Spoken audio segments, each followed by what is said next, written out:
Halo, kembali teman-teman. lagi di Ruang Ngobrol. Kembali di Ruang Ngobrol.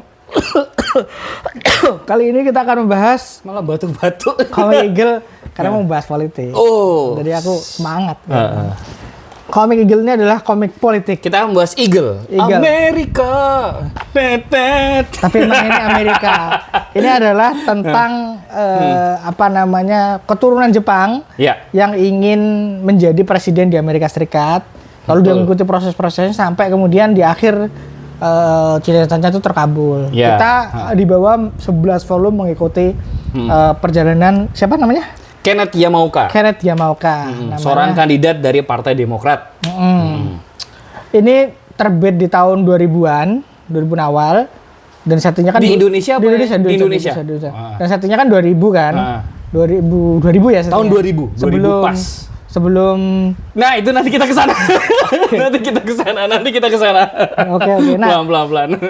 Nah, aku ini adalah komiknya Kawaguchi Kaiji.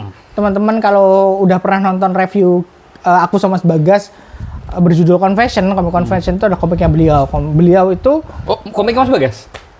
Kawaguchi Kaiji. Kawaguchi Kaiji. Coba kamu mau tak tatar bahasa Indonesia? Nah, Kawaguchi Kaiji ini memang terkenal komik-komiknya humanis, Jo. Ya. Jadi dia memang dan biasanya bahasanya emang agak over to the top. Ada komik yang lain judulnya A Spirit of the Sun, itu game Jepang terbelah dua, lalu kemudian satu dikuasai Cina, satu dikuasai Amerika. Wah, asik kan itu? asik. Ini cocok sama Jojo yang political will-nya sangat gede. Gitu. Apaan? Nah ini juga gitu, Iya. bombastis sekali. Keturunan Jepang pengen jadi presiden di Amerika Serikat. Emang bisa, Obama bisa. Iya. Bombastis tapi sebenarnya itu bisa dimengerti. Doable.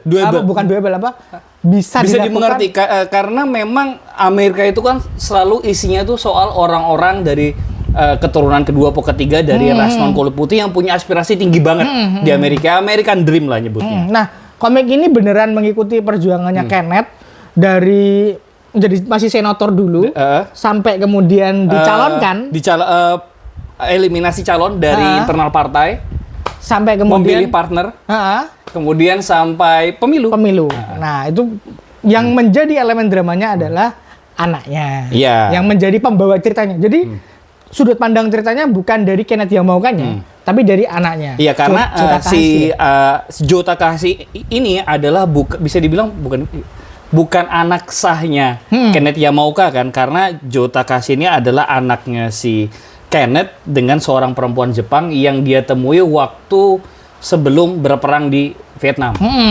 Nah, dia tiba-tiba didatengin, liput aku. Dan karena si Joe Takahashi ini adalah seorang jurnalis di Jepang. Harian Kompas. kemudian dia mendapat panggilan secara pribadi dari Kenneth Yamaoka untuk kemudian meliput perjalanan kampanye dia. Gitu. Nah, menjadi menarik Jo karena kita melihat sudut pandang wartawan. Iya, betul. Bukan sudut pandang politisi awalnya. Kemudian di tengah jalan belok ke politisinya. Pinter banget ini. Dan komiknya juga compact. 11 volume tamat. Jadi ya as usual ya politik dan ini kan dimaksudkan buat membaca lebih dewasa ya. Iya. Tentu ball of text. Nah, aku juga mau bahas itu soal kebanyakan teks, tapi kebanyakan teks di sini menurutku tuh nggak kebanyakan. Justru itu adalah medium yang pas banget buat mengantarkan cerita di sini karena ini isinya politik. Benar. Dan komik ini tuh sebenarnya apa ya teman-teman? Itu tuh bukan cuma sekedar perjalanannya seorang warga non kulit putih yang berjuang jadi presiden. Ini tuh sebenarnya komik yang teriset cukup baik. Kalau teman-teman istilahnya pengen belajar soal politiknya pemilu presiden Amerika. Iya. Maksudku dengan wall of text seperti itu 11 volume itu aman. 10, 15 maksimal 15 menurutku. Dengan cerita-cerita yang isinya penuh diplomasi, penuh backstab gini-gini tanpa aksi ya. Dalam tanda kutip. Kalau tanpa aksi suspense-nya itu hanyalah debat dan lain sebagainya, lebih dari itu akan membosankan. Iya. Makanya ini pemilihan cuma 11 volume. Soalnya ada komiknya beliau yang lain judulnya Zipang, itu 40 volume. Banyak banget. Itu soalnya perang. Perang dunia. Tapi di Indonesia nggak tahu. Aduh, aku mulai habis suaraku. Ya, nah Anjay maraton konten ketemu langsung. Nah, komik ini kan ya tadi seperti yang kita bicarakan dari tadi kan ngomongin soal perjalanan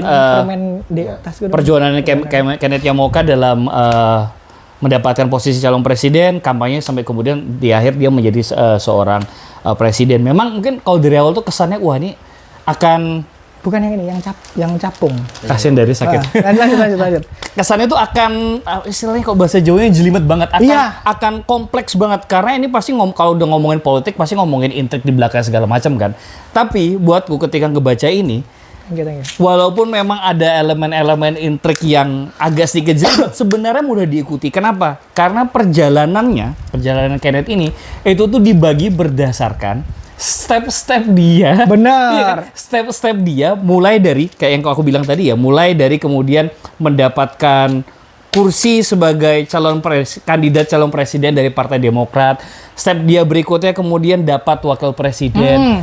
Dapat wakil presiden, dia harus ngelawan calon lain dari Partai Republik. Step berikutnya adalah dia keliling menghimpun suara dari beberapa negara bagian. Dan di perjalanan juga kita belajar itu sih teman-teman. Isu-isu yang Amerika banget lah. Iya. Kayak isu freedom of speech yang paling sering disorot di situ. Terus white supremacist. Terus ada bagaimana dia sebagai calon non kulit putih menghadapi tantangan yang jauh lebih besar daripada yang lain. Iya. Ini kan refleksinya ke Obama. Ke Obama. Isu gun control juga sama itu series. Ini yang menurutku menarik ya. Apa? Di salah satu isu yang dibahas di sini itu kan adalah soal anggaran militer dan dirgantara kalau nggak salah, ini yang membuat pihak pelobi dari perusahaan senjata dirgantara di Amerika kayak mungkin kalau di dunia nyata tuh ada Lockheed sama Boeing itu khawatir karena nanti jadi nggak punya anggaran kalau misalnya Kenneth jadi presiden. Dia tuh mau mewujudkan wacana narik semua pasukan Amerika yang ada di seluruh dunia. Iya. Ya kan takut apa? Benar. Kemudian ada manuver-manuver. Iya. Manuver yang untuk menggagalkan Kenneth gitu. Iya. Itu yang menarik sih. Nah, padahal ini tahun 2001 ada ya udah. Tapi ini dibikin sebelum mengetahui ada itu kan. Iya. Jadi ya, bahkan kayaknya sebelum Obama juga nih. Aku nggak tahu ya tamatnya. Obama itu tahun berapa sih? Obama itu sebentar tadi aku nyatat sih. Obama itu sebentar teman-teman. Tadi saya mencatat. Ini 2010 nih. Di Indonesia. Iya. Obama itu menjabat tahun 2009 sampai 2017. Iya, kayak sebelum Obama. Sebelum Obama. Kalau rilis aslinya di Jepang sebelum Obama. Nah, itu membuatku ketika membaca tuh aku tuh dari dulu kan tertarik politik ya. Di selain ini ada komik politik lain judulnya Kunimitsu. Iya, aku baru baca satu, belum lanjut lagi. Tapi itu lebih shonen. Iya. Dan aku bacanya itu duluan. Itu lebih shonen. Nah, aku kerasanya semangat untuk memperbaiki politik ketika baca Kunimitsu. Nanti kita bahas di kesempatan terpisah ya. Setelah dia baca, entah kapan, paling tahun depan. Nah, kalau ini baca setelah ini, jadi ngerasa anjir, politik itu ribet ya. Politik itu seram. Tapi di satu sisi tanpa adanya mereka, kita rakyat biasa tuh nggak akan dapat apa-apa. Jadi sebagai komik yang edukasi politik, Eagle tuh sangat cocok. Teman-teman yang meskipun ini Amerika ya, tapi muatan politiknya, pesan-pesan politiknya itu cukup universal menurutku. Iya, karena Kenneth Yamoka ini kan tokoh yang idealis sekali dan cakep sekali kan public speakingnya. Terkesan sebagai wibawanya itu tergambarkan dengan jelas sekali di seluruh volumenya ini. Dan dia juga dicitrakan sebagai kandidat presiden yang dicintai rakyat lah karena idealismenya. Cuma walaupun dia di depan publik idealismenya setinggi itu, gagasannya setinggi itu, bukan berarti dia di belakang sepenuhnya bersih. Iya. Bagaimanapun, aku sukanya komik ini tuh dia tidak sugar coating hal-hal yang memang dalam tanda kutip harus dilakukan. Iya, memang yang dia lakukan tuh bukan sesuatu yang sifatnya jahat dan menghalalkan segala cara, enggak. Tapi yang dia lakukan tuh sebenarnya kalau dari segi etis ya, itu tuh dipertanyakan loh. Iya, ya kayak misalnya Panis pas. aku tuh Ya, salah satu yang dia lakukan di sini yang cukup abu-abu dan kalau misalnya orang tahu itu akan sangat marah sekali ya karena itu kan mengkhianati idealisme yang dia jual. Itu adalah ketika dia udah tahu ada pihak lain yang bertikai dan akan celaka, dia akan menumpangi ini, nggak peduli nanti orang yang bertikai ini gimana, yang penting dia dapat ketujuannya. Iya. Dan itu suka nggak suka, politik itu akan selalu bersinggungan dengan hal-hal seperti itu. Makanya aku merasa politik yang digambarkan oleh Kawaguchi Kaiji di sini cukup dekat dengan kita. Iya. Tapi memang tetap ada diberikan nuansa-nuansa hiburan. Tetap kan secara entertainment masih. Kalau pernah nonton House of Cards belum? Aku nonton. Nah, mirip kayak gitu kan? Iya, cuma kalau House of Cards itu kan plotnya berkelindan dari ujung ke ujung, nggak per babak seperti yang ada di sini. Makanya maksudku cara delivery-nya mirip-mirip dalam artian bahwa tanganmu kalau di politik itu tetap pasti kotor. Nggak mungkin nggak. Tapi tergantung bagaimana, bukan the end justifies the means. Ya, bukan the end justify the means kan? Ya.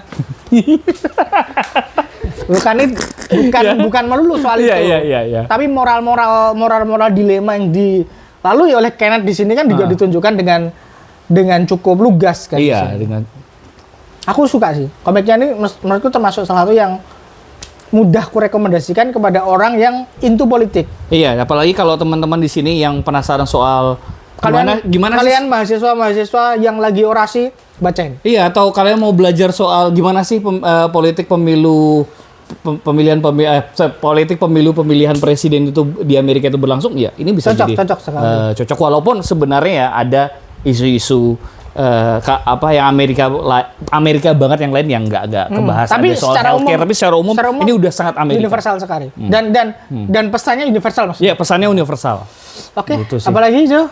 Itu aja sih kalau. Itu aja sih dari ini komik yang mudah dibaca. Mudah ya. Ya cukup mudah. Yang maksudnya plotnya tuh nggak memuluk-muluk sih, per babak.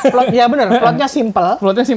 Tapi memang delivery-nya enak banget. Iya, jadi ketika selesai pertarungan politik di satu babak, itu selesai di situ, lanjut ke babak yang lain, itu tuh nggak ke bawah, nggak ke carry over.